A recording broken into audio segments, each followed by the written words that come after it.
Amen, amen. Na-feel po natin yung presensya ng Diyos ngayong umaga. Pakikamayan yung inyong katabi at damahin natin yung presence ni Lord. Ayan. Papabuti ko ni Lord sa buong isang linggo sa ating lahat. Ayan.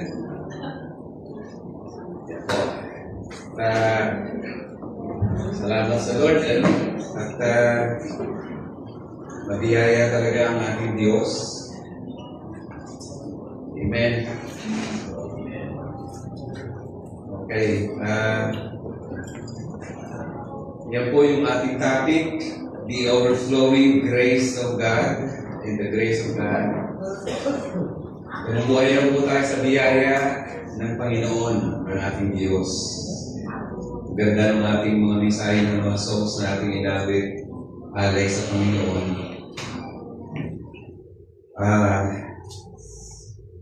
Sumunod po, dahil po, for the grace of God has appeared, bringing salvation to all men. Ang biyaya ho ng Diyos ay nag-appear na bawat isa sa atin, dinala sa atin ng kanyang kaligtasan sa lahat. At salamat sa Diyos, save tayo. Amen po. Dahil sa biyaya niyan. At hindi lamang po yun, ang sabi ko sa Bible, the thief comes only to steal and kill and destroy. Sabi ni Jesus, I have come that they may have life and have it to the full. So hindi lamang po ang ibinigay sa atin ng Diyos ay ang kanyang biyaya, ang kaligtasan.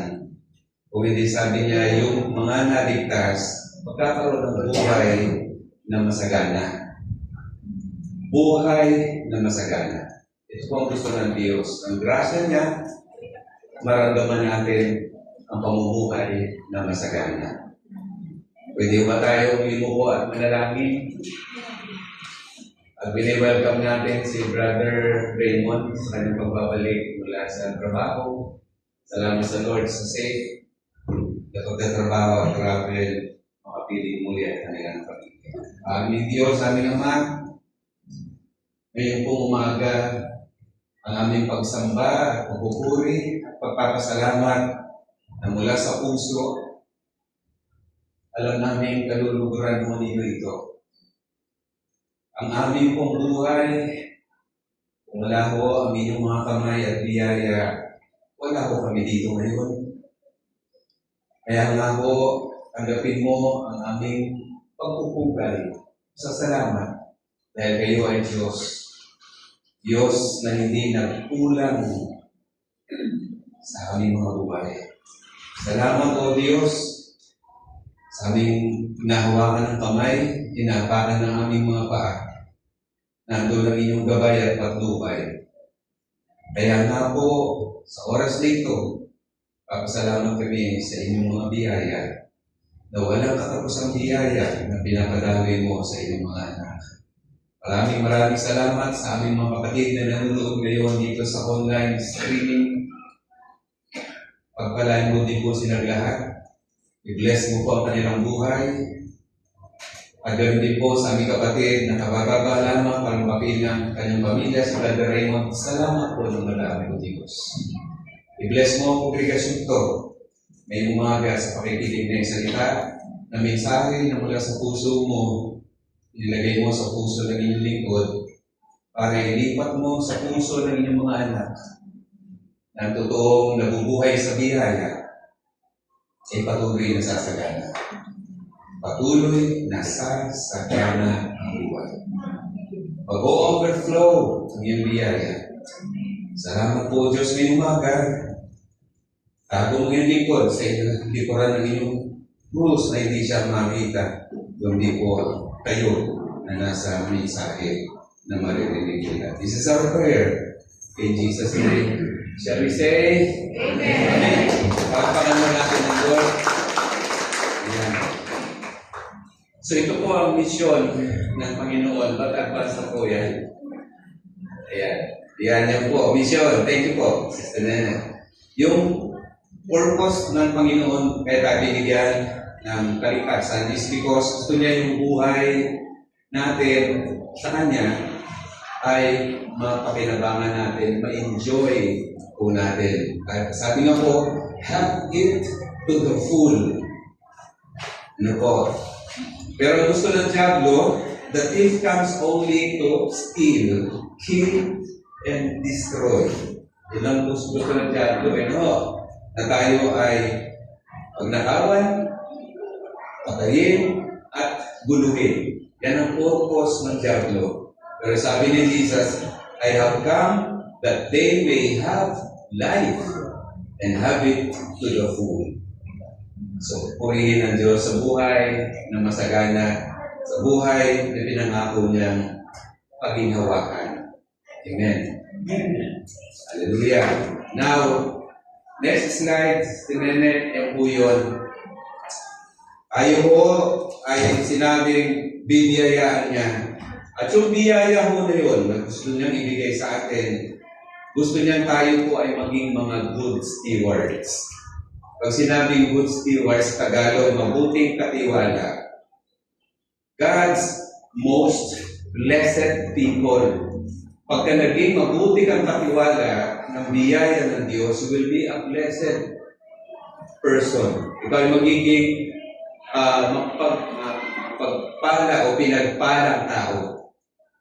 Kaya ang stewardship po na topic natin po the whole month of February ay isang responsibility, isang responsibilidad. Ay kapag tinignan niyo yung pinakadulo, ang stewardship po is all about vision, it's all about strategy, it's all about management. It's all about leadership. It's all about teamwork.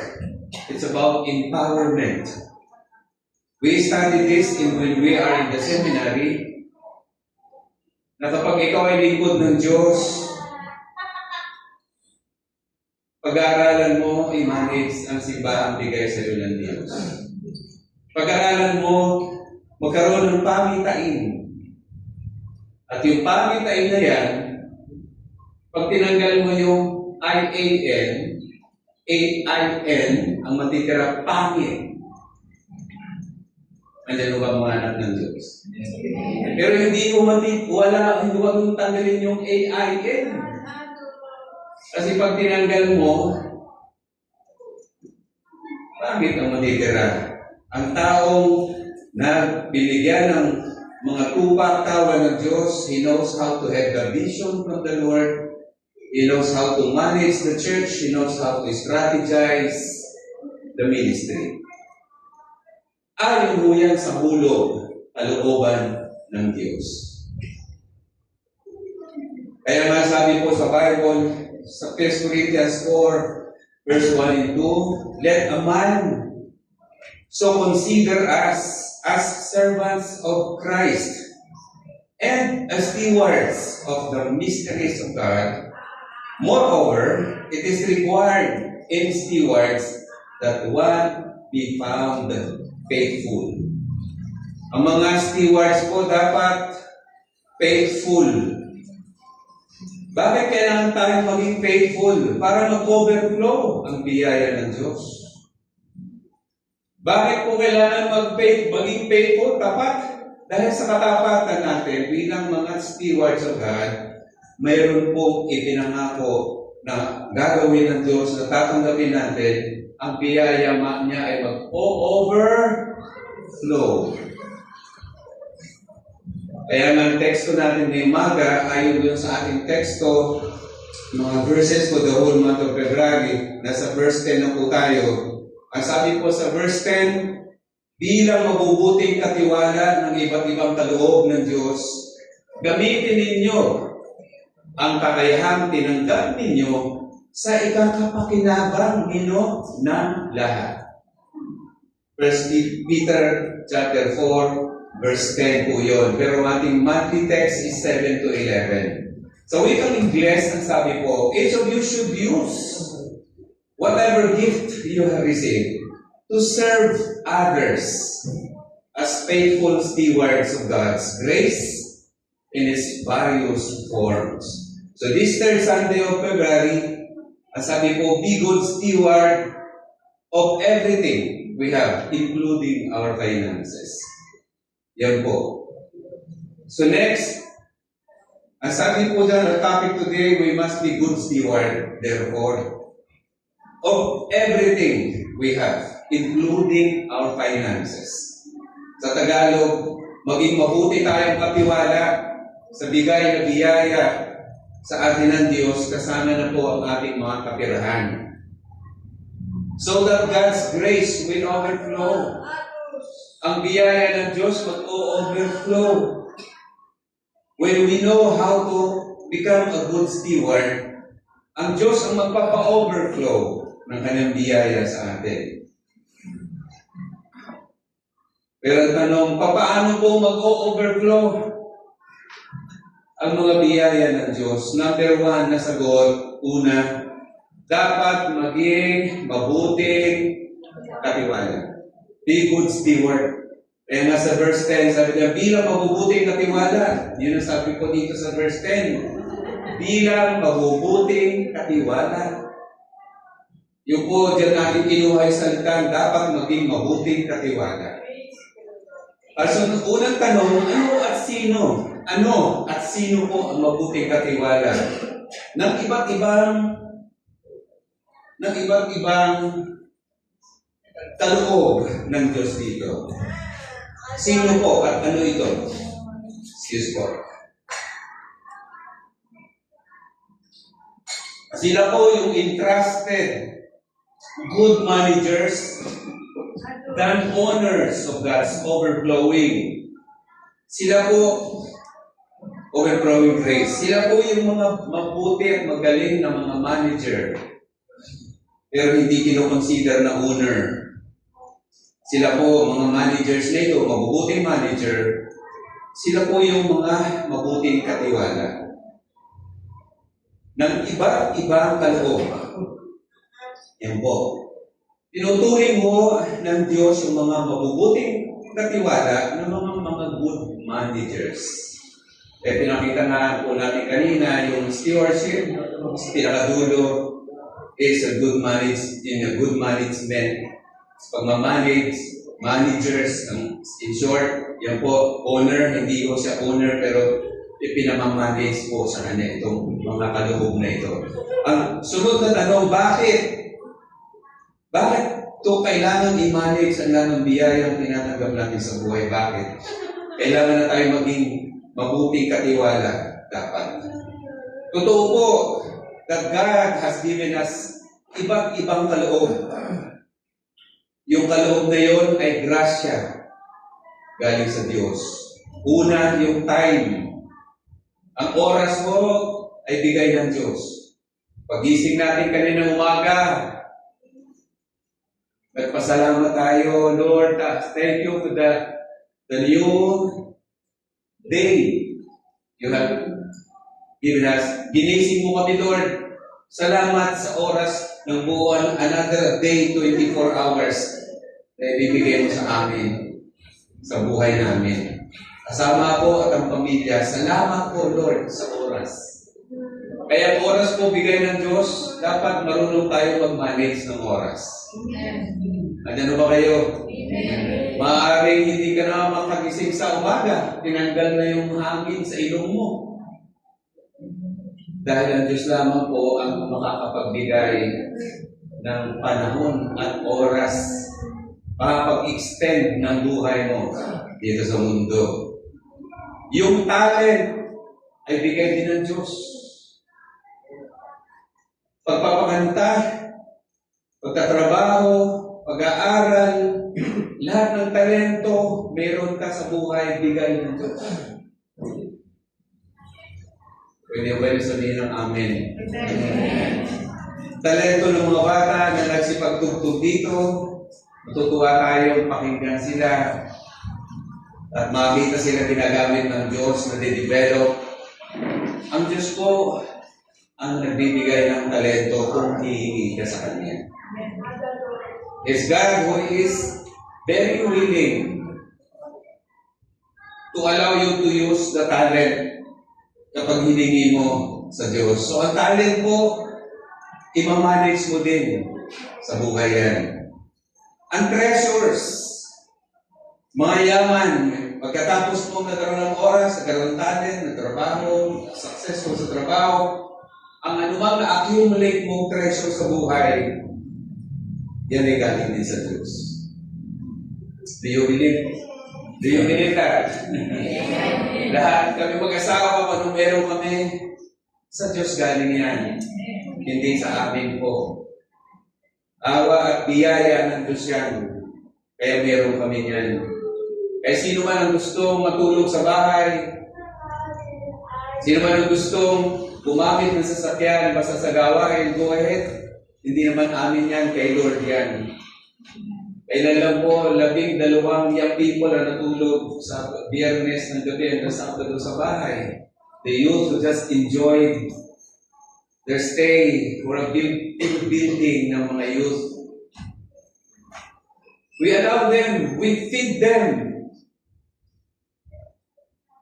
to be a good steward of the property and everything that we have. We allow people because it's not ours. Hindi mo amin yun. Kasi yun po ay sa Diyos galing. Ang tanong, bakit tayo kailangan maging mabuting katiwala?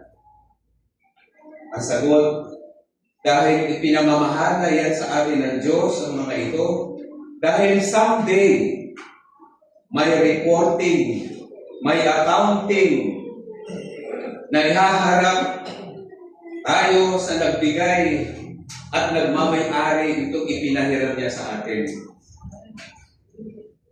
Pati buhay na pinahiram niya sa atin, ipagbibigay sulit natin ito kung saan at kung paano ginamit ang pinahiram niya sa atin. Amen.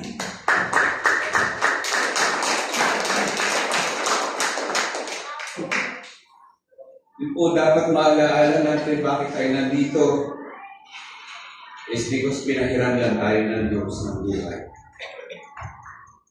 Walang dapat magmalaki. Dahil pwedeng kunin ng Diyos ang buhay na pinahiram niya kung gugustuhin niya. Kung sinasaulan natin ng pahiram niya sa ating buhay, kukunin niya yan.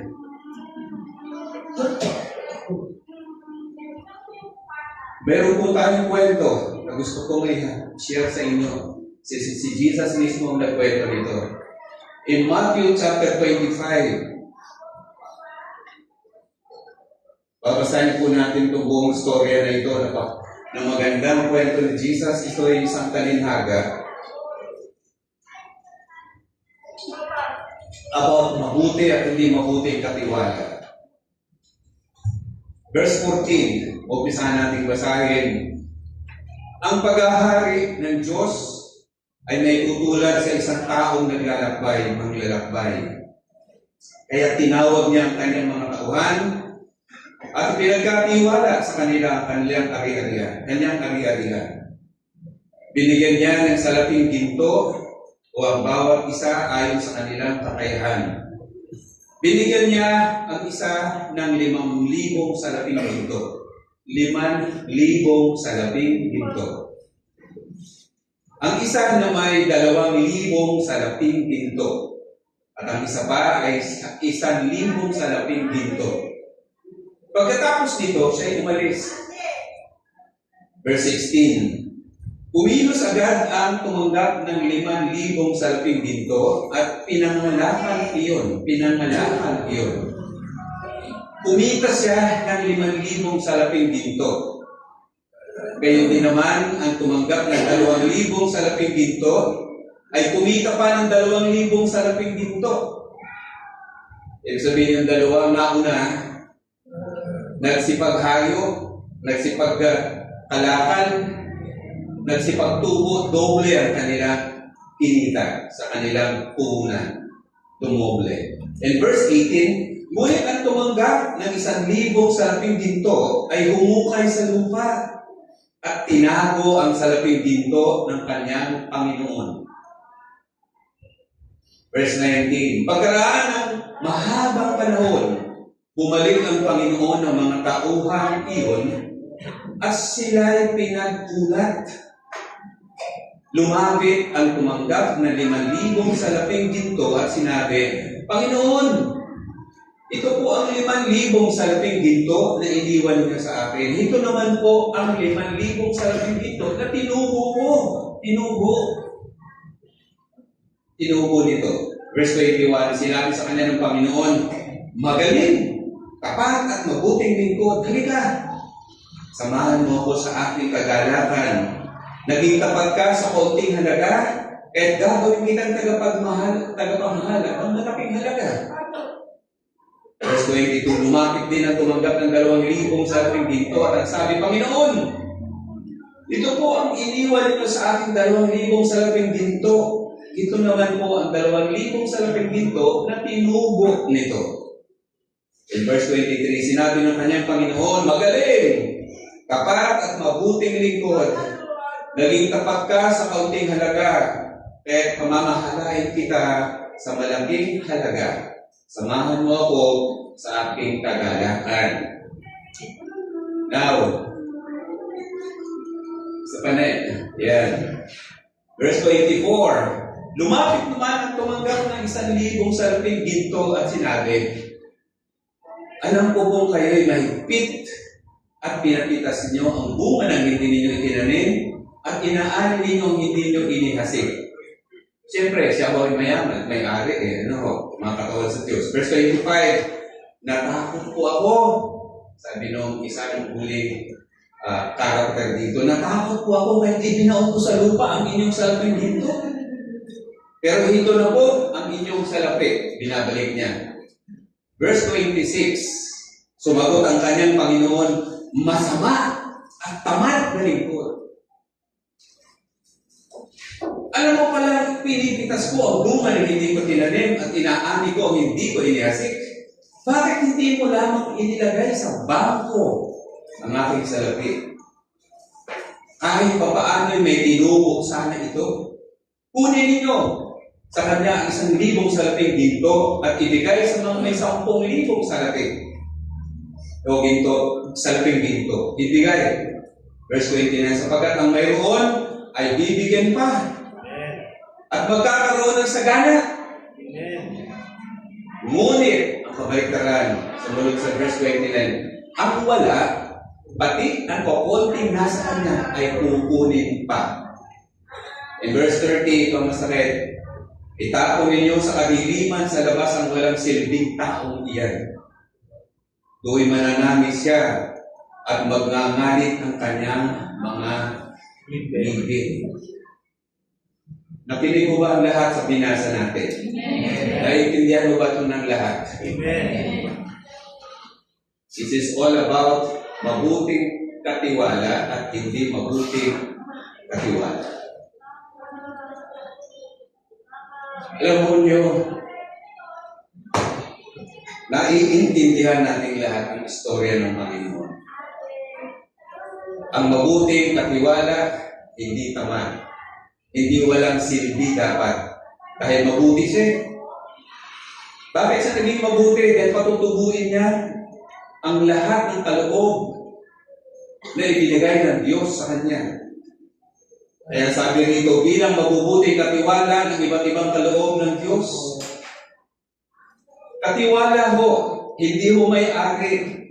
Kasi pagbibigyan sulit ng katiwala, kung anong ginawa nung nagmamay-ari, nagpahiram sa kanya. Kaya sa istorya, ang gusto ng Panginoon, ang gusto ng may-ari, patubuin, palaguin, para tawaging mabuting katiwala. Nag-guess natin lahat ito, mga kapatid? Yeah. Binigyan ka ng buhay, binigyan ka ng oras, binigyan ng talento. Palaguin mo yan, kapatid. Maging kapakipakinabang yan dahil bigay ng Diyos. Ikaw ay dapat hindi katiwaldas. Ikaw ay dapat mabuting katiwala.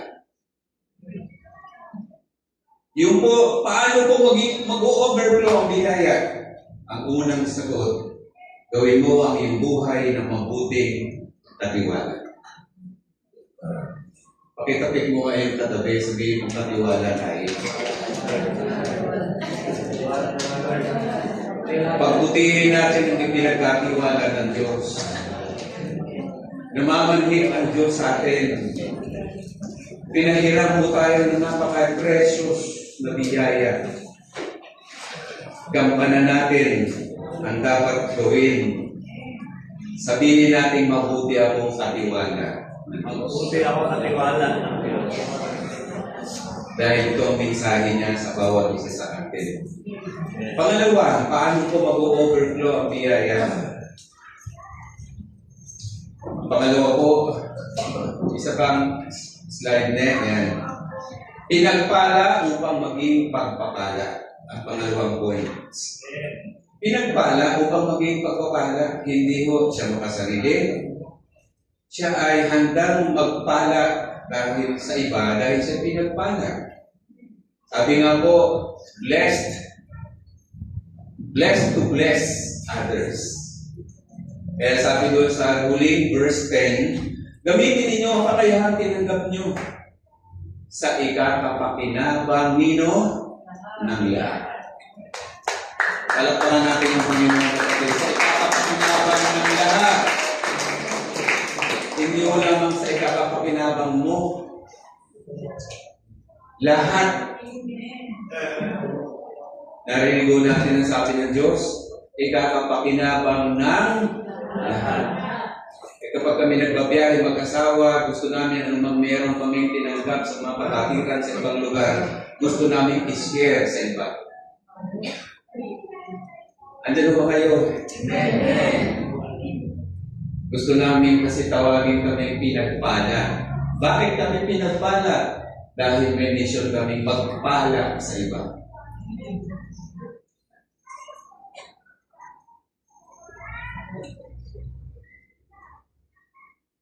Yung ating minsan Christmas party yata. Tumanggap kami ng bigas. Tumanggap kami nung nanalo kami sa ang tawag nito, lottery dito. Hindi namin inisip yung sarili namin. Binigyan namin iba sa iba. Yung bigas sa iba. Sabi ko sa asawa ko, bigyan natin yung mas nangangailangan. Bigyan natin yung washing desk mas may nangangailangan. Dahil mayroon. Andiyan ba kayo? Amen. And God sees it. Nakikita ng Diyos yan.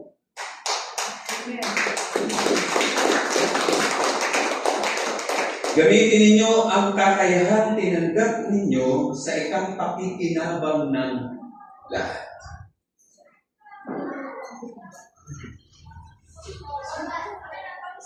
Next slide. Yan. Nawa ito po, blessed to bless others. Nawa ito ang prayer natin. Sabi dito, Lord, bless my hands. Taas na natin ating mga kamay. Lord, bless those hands. And then, so I can bless others too. Lord, my very life is dedicated to you. I know that you are able to bless according to the riches in glory you have. Therefore, God, I am asking for your blessings so I can bless others. Because how can empty hands help the helpless? Lord, pour out your grace, your mercy, and your favor upon me. Lahat natin sabihin to, I ask this in the name of your Son, Jesus Christ. Say, Amen.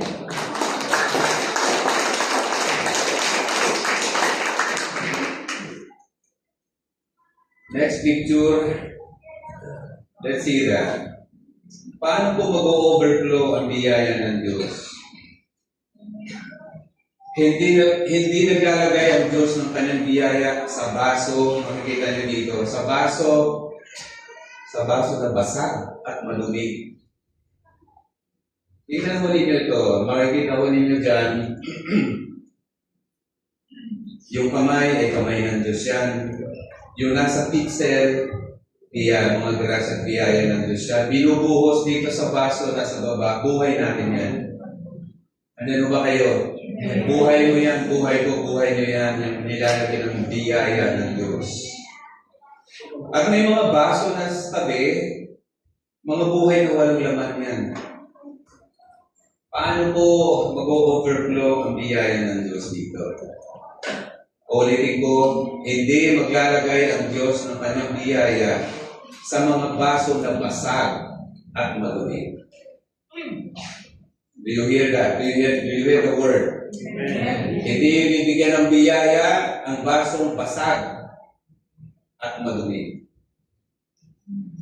Ibig sabihin, ang buhay na natiling madumi ba because of sin, hindi makakaranas ng biyaya. Hindi lalagyan ng Diyos ng biyaya. Lalo na kung ito po ay basag dahil sa patuloy na ang kanilang buhay nagpapagamit sa kaaway. Ang mundo, sabi natin sa ating pag-aaral sa discipleship, ang mundo natin, ang kaaway, ang gawa niya lagi ay basagin ang kagustuhan ng Diyos.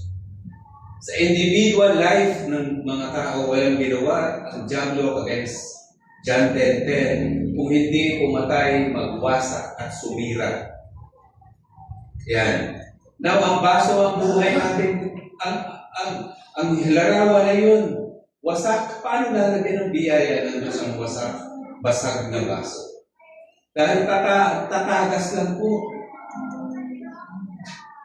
So, ang malinaw na ang lalagay lang ng biyaya ng Diyos para mapuno at mag-overflow ay yung malinis at hindi basag. Sino ang gagamitin ng Diyos sa mga basag na baso at basag na buhay? Ikaw at ako. May tungkulin mo tayong dalhin si Kristo sa kanila. Dahil nangako siya sa John 10:10. Ang sabi niya, I come, ako'y naparito upang bigyan sila ng buhay. Buhay. Yun po yung, kung basag yan, bubuin niya ng buhay. Narinig mo natin ito. Sino ang pag-asa para mabuo ang buhay ng mga basag ng buhay? Ikaw at ako, kapatid. Hindi si Pastor lang, hindi si Pastor Dario lang, hindi si Pastor Jonathan lang ang gagamitin ng Diyos. Lahat. Kung nais mo na tumanggap ng biyaya ang buhay mo at mag-overflow pa ang iyong buhay ng biyaya ng Diyos, gagamitin ka ng Diyos. Ano po? Mapuno ang buhay mo ng biyaya niya. At kapag puno na yung baso, paano yung pastor? Sayang yung mag-overflow. Hindi po. Ang Diyos ay matalino. Pag puno na ang baso ko, ang gagawin natin pag puno na, kukunin natin ang ating buhay at ilalagyan natin yung mga basong binuo mo sa tulong ng Diyos, sa grasya ng Diyos, at ibasililipat mo sa Kanya yung biyaya na tinanggap mo. Nandiyan ba kayo? Amen. Palakpakan natin ng Diyos. Ikaw ang instrumento ng pagbuo ng basong basag at basong madumi dahil dala mo si Kristo. I come, sabi ni Jesus, that they may have life. Yung life, ang i-transfer natin sa buhay ng mga buhay na basag at buhay na madumi. So, pagkapuno na yung baso mo, ikaw mismo gagamitin ng Diyos para ibuhos sa basong walang laman. At yung mga basong walang laman na yan, sila ay pagpapalain ng Diyos. Kung anong ginawa mo, yan din naman ang gagawin nila. Amen. Sa kapurihan at kaluwalhatian ng Diyos. So, yun lang po ang maganda dito. Next. Paano po mag-overflow? Ang biyaya dapat maging pagpapala dahil pinagpala. Yun po. Gamitin ninyo ang inyong kakaya tinanggap upang maging ikapakinabang ng lahat. Paano po gamitin ang mga tinanggap na kaloob? Paano po? Una, palaguin at pagyamanin bilang good managers. At dapat pag kumita at tumago, itulong sa iba. Narinig mo ninyo yun? Yung pinahiram sa atin, pina-loan sa atin ng Diyos, kailangan mong gamitin, palaguin. Hindi kagaya nung halimbawa natin mabuti, hindi mabuting katiwala. Huwag tayo maging kagaya ng isa. No. Kailangan palaguin, pagyamanin as good manager. Pag lumago na yan at kumita, itulong sa iba. Ang term na ginamit ay sa ikakapakinabang ng lahat. Lalo na yung mga nakaranas ng pagsubok at paghihirap, mga tiga-ibang bayan na nakisilong for the safety because of persecutions, sila ang dapat tulungan. Yun ang context nitong talatang ito kay Pedro, Apostol Peter. Pinapayuhan niya ang mga Kristiyano noong unang siglo na magiging hospitable sa mga taong lumilipat ng bansa. Dahil doon sa bansa nila, persecuted ang Christianity, pinapatay sila, pinipersecute, kinukuha ang karyarihan, sinusunog, kinoconfiscate ang lahat. Kaya sila po ay nagsilipatan sa iba't ibang bayan at ang pinupuntahan nila yung mga Kristiyano, nakikisilong. Kaya sabi dito ni Pedro, yung mga nakikisilong sa inyo, alalayan ninyo, be hospitable, open your house to those people who are suffering and persecuted people. Tulungan sila hanggang makabangon. Ito po ang espiritu ng mga Kristiyano. Tumulong hanggang makabangon. Yan po. Yan ang background nitong ating teksto. Ang tanong ulit, bakit? Bakit po? Because good stewardship is rooted in what? Gratitude and in God's love with His blessings. Nakaugat po yan doon. Kaya dito, sumunod na slide.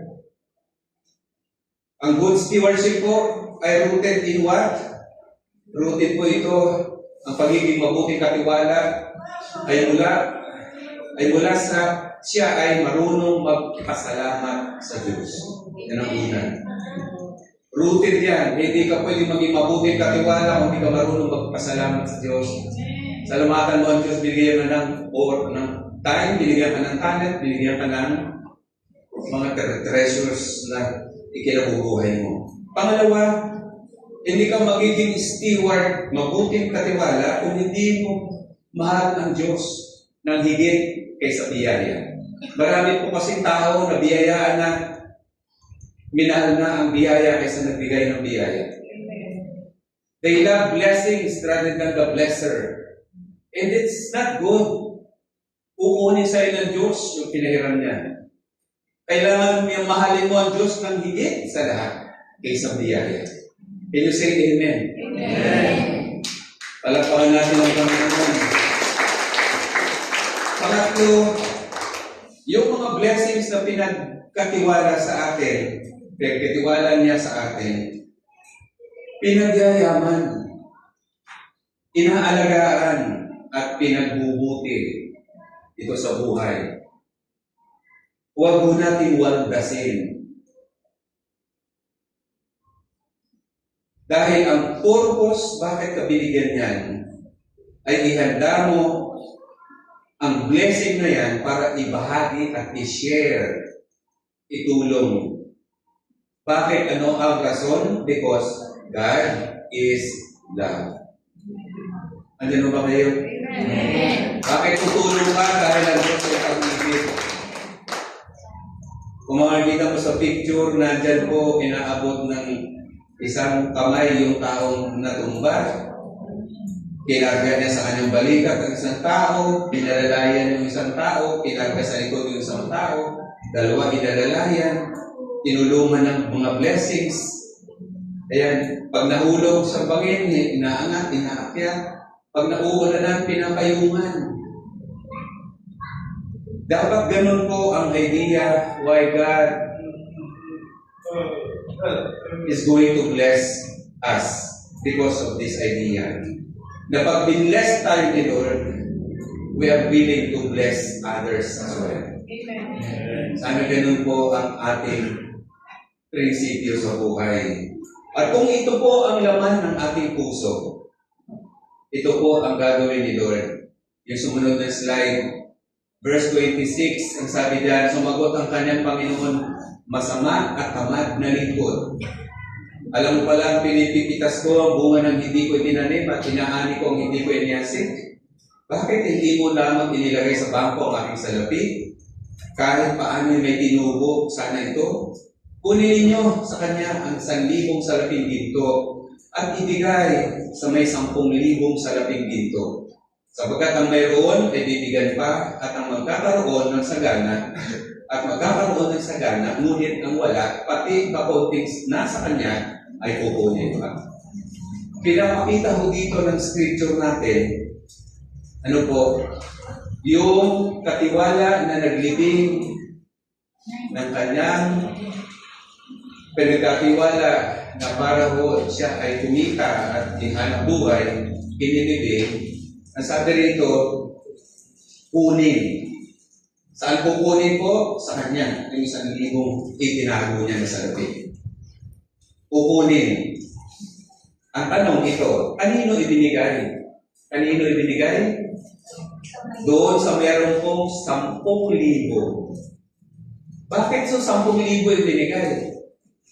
Kasi yung 10,000, mas ahead siya, mas knowledgeable siya, mas okay siya mag-manage. Kasi malaki yung kanyang puhunan, napadoble niya. So meron siyang skill magpatubo. Kaya dito, ang may-ari ng mga salapi, nagsabi niya, ibigay doon sa may 10,000. Hindi ibinigay doon sa may 20,000 o 2,000 salaping ginto. Hindi doon binigay. Doon sa pinakamay malaki. Nag-guess nyo ang logic ko? Amen. Then in verse 29, ang sabi pa po, sapagkat ang meron ay bibigyan pa. Yung salitang bibigyan pa. At magkakaroon ng sagana. Kaya may yung salitang overflowing na biyaya. Sana po kakatawanin ng mga taga-BOTC itong mayroon 10,000 salaping ginto. Na tayo po ay bibiyayaan ng biyayang mag-o-overflow. Pero tanong, anong dahilan? Bakit tayo bibiyayaan ng sagana na nag-o-overflow pa? Ang sagot, because we are going to bless who? Others. Sabi ko kayo, bakit po tayo mag-o-overflow yung biyaya na sa atin? Because we're going to bless others. Iikot na ninyo ang inyong mga mata sa others at ikot. Bago nyo makita ang wala dito at malayo, sila muna ang makikita natin. Kapag may overflowing na biyaya, handa tayong mag-share sa kanila. Ang conclusion po natin, pwede ba natin tanungin ang ating sarili, mabuti po ba ako, Panginoon, na katiwala ng iyong biyaya? Tanungin po natin ating sarili, mabuti ba ako katiwala, Panginoon, ng iyong biyaya? At tanong ulit, bakit hindi po ako, Lord, umuunlad sa buhay ko? Bakit hindi ko pumapalago ang mga grasya mo na pinanagang sa akin? Anong kulang ko po, Panginoon? This is a time na mag-evaluate tayo ng ating buhay. Masama ba ako? Tamad ba ako? Makasarili pa ba ako? Sakit po ba ako? Wala po ba sa atin ang pusong willing na mag-share sa iba? Lalo na ang mga nahihirapan at nangangailangan. Meron akong example dito sa inyo, sa kababayan natin. Napanood ko po ito, ini-interview siya ni Boy Abundas, Channel 7. Ang pangalan po niya ay si Loida Nicolas Lewis. Have you heard about the name of the lady? Noong 1970s, she was the only lady who took the bar exam in New York pero pumasa. Siya ay taga Bicol, taga Sorsogon. Si Loida Nicolas. Ang sabi ni Loida sa interview sa kanya, ang gusto daw talaga niya maging teacher. Pero nakita ng nanay niya, anak, ituloy mo yung law na kinukuha mo sa UP. Dahil nakita ko sa iyo, pag law lawyer ka na, mas marami kang matutulungan. Nagsalita ang Diyos sa nanay. At dahil mahal na mahal ni Loida Nicolas Lewis, ang kanyang ina, sinunod niya, tinuloy niya ang law sa UP Law School. At nung siya gumraduate at mag-took ng bar, alam mo kung siya mga classmate niya, si Dinay, si Brilon, si Miriam Santiago, yung mga classmate lang naman niya sa UP Law School during those time. Pero siya ay inimbita na mag-took ng bar sa New York, the only lady, and she was able to pass. It was a history. Yan po yung mukha niya. At narinig ko mismo sa kanya sa interview na sabi niya, life is worth living when you share to others, when you serve others. Ang dami niyang tinulungan sa isang philanthropic person, Pilipina, na namumuhay sa Amerika. Nagbigay siya ng $3 million sa Harvard noong 1990s. Nagpatayo ang Harvard ng building para sa asawa ni Loida. Kasi ang asawa din ni Loida po isang attorney na itim, na napakagaling. Isang attorney, corporate attorney, na nagtayo din sila. Tinulungan ni Loida magtayo ng mapakaraming business sa Amerika. Nung unang matay ang kanyang asawa, alam mo sino nagmana? Si Loida. At akala ng iba, ipamamanage ito o ibebenta, pero hindi. Si Loida ang nag-manage hanggang lumago ito. Ang kanilang negosyo ay buong mundo. And then he donated 10% ng kanyang mga billion income a year goes to philanthropic work. She has a book now. May libro po siya sa National Bookstore. Very inspirational book. Kababayan natin, babae, Palo. Until now, 80 years old na may higit. Si Loida Nicolas, taga Sorsogon, taga Bicol, ang pangasawa ng si Atty. Lewis, ay pinagpala ng Diyos. Gusto niyo bumili ng libro niya, basahin niyo para ma-inspire niyo naman tayo lahat. Alam niyo po, bakit ko sinabi ito? Because nung maliit pa siya, nakakita na ng Diyos sa kanya na siya magiging isang successful lawyer para makatulong sa marami. Meron siyang university sa Sorsogon, ang dami siyang tinutulungan ng estudyante. At marami pa sa buong mundo ang tinutulungan ng babaeng ito. Why? Because nung maliit pa siya, maaaring sa loob pa na ng tiyan, nakita na ng Diyos na i-bless ng batang ito ang maraming tao. Amen. In the full knowledge of God, He knows who will be the person na magiging kagamit-gamit para i-bless ang humanity. Amen. Paano po mag-overflow ang biyaya ng Diyos kung tayo po ay ganyan ng kamay? Paano po tayo i-bless mag-overflow biyaya ng Diyos kung tinatago natin? Mali po yung kasabihan ng mga Ilocano ay kuripot, mali po yan. Sino mga Ilocano dito? Ayan, asawa ko ng dalawa. Ay, parang may hindi po totoo kuripot. Palakpakan natin ang Panginoon mga Ilocano. Galante. Ha? Galante. Galante mga Ilocano. 44, magpo-45 na kami mag-asawa sa paglilingkod sa Diyos. Ang asawa ko never na nagdamot sa sanang nangangailangan. So kita ng Diyos. Maliit ka pa, alam na ng Diyos kung anong magiging mo paglaki. At kapag sinunod mo lang yung utos at saka yung ano ng Diyos plano sa iyo, you will not regret. And God will bless you more. Kagaya nitong mga may ilang libo na yung kanyang pera, dito, 10, binidagdag pa at pasasagalain pa.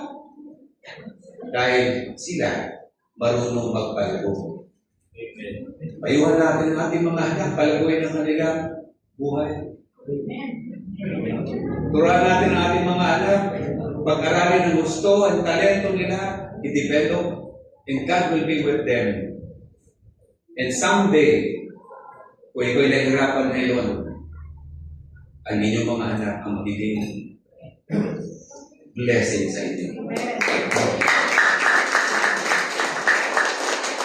Tandaan ko ninyo ito, ang Diyos kailanman alam niya ang motibo ng buhay natin, bakit tayo nandito.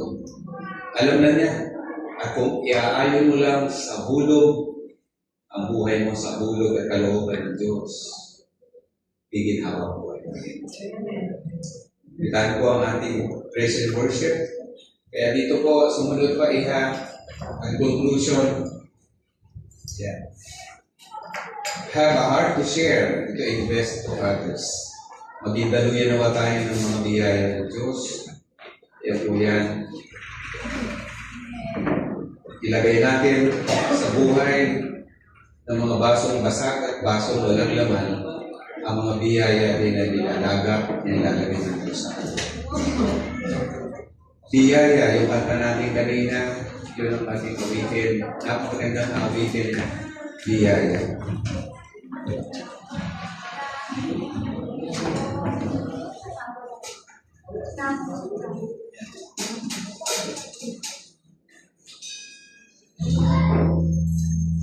Pinaraw.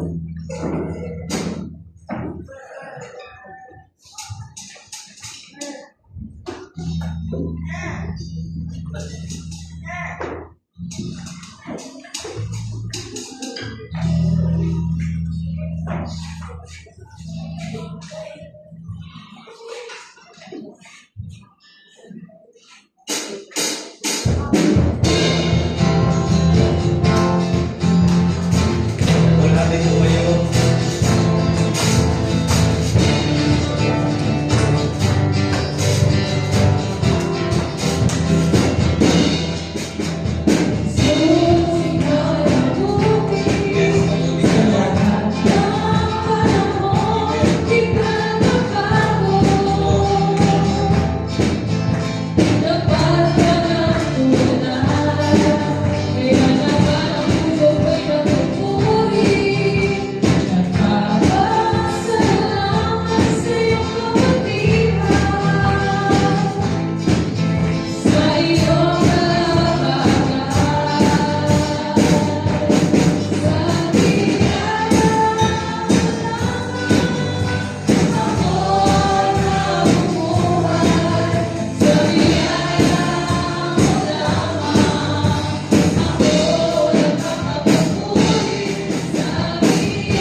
Tayo ay kumakapit sa Kanya dahil sa Kanya galing ang lahat ng biyaya niya.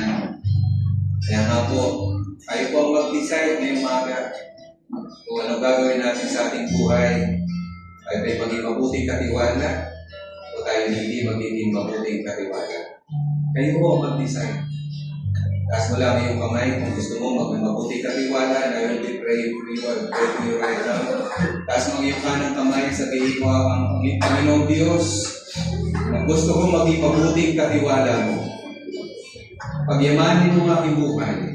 Samahan mo po ako. Wala ako kung wala kayo na mabiyayang Diyos. Wala ako kung wala kayo at mabiyayang Diyos ng aming buhay. Salamat po, mag-overflow kayo sa aking buhay. Gamitin mo kami, O Diyos, sa iyong kaharian at kaluwalhatian lamang. Is that prayer in Jesus' name? Amen.